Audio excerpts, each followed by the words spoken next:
හැදෙන්න. ගුණවත් ජීවිතයක් හදාගන්න. මේච්චර බණ කියපු එකෙන් දෙයනේ එක වැරද්දක් හදාගන්න. එකක් තරහටද මේ කියන්නේ?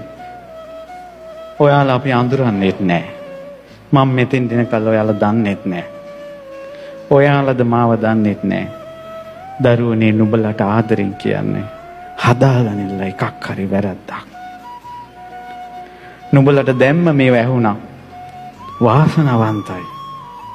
ඕවා විද්‍යාවෙන්වත් වෙන දේශනයකින්වත් කියලා දෙන එකක් නෙවෙයි. සමහර වෙලාවට සමහර අයගේ ජීවිතේ පළවෙනි බණත් අවසාන බණත් වෙන්න පුළුවන්. අපිට තේරෙන්නේ නැහැ. ඒ නිසා ඒකට හොඳට හයියක් ගන්නට පුළුවන් තව රහතන් වහන්සේ නමක් කියන්න. අඟුලිමාල මහරහතන්.